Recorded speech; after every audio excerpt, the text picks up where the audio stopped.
আসসালামু আলাইকুম। আমার চুম্বক সিংহাসন কাব্যগ্রন্থের চতুর্থ কবিতা আদালত পাঠ করছি আমি Rabiul Mashrafi. Order order order, মুলতবি ঘোষণা করা হলো আজকের আদালত। পুনরায় শুনানির দিন ধার্য করে উঠে পড়লেন বিজ্ঞ বিচারক। শামুকের আবরণে পিঠ ঢেকে ধীরে ধীরে হেঁটে চলে আদালতি কাজ। ৪৫ বার একটি খুনের মামলার বিচারের দিন ধার্য হয়। মানুষের সাহায্য পরিত্যাগ করে আল্লাহর নিকট বিচার প্রার্থনা করলেন নির্দোষ আসামি। সুখের মানুষ বছর গণে, দুঃখের মানুষ দিন।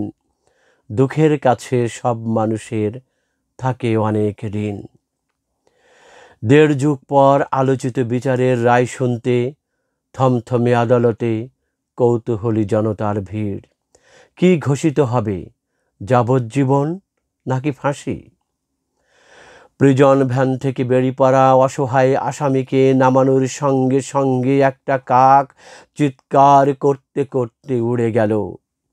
একটা দুরন্ত কুকুর দৌড়ে এসে কামড়ে ধরল এক পুলিশের ডান হাতের আঙুল।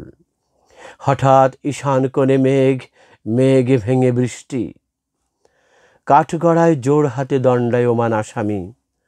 আইনজ্ঞগণের হৃদয়ে বিছানো মমতার ছলছল চোখ। পিতা তার কায়মনে তসবি জপছে। জননী আগেই সন্তানের শোকে শয্যাশায়ী। ঘরে রেখে আসা স্ত্রী ব্যর্থ অপেক্ষার পর সে এখন ধনাঢ্যের ঘরে ৩ সন্তানের পুষ্পিত জননী। আজ আসামির সাজা পরোয়ানা জারি করা হবে।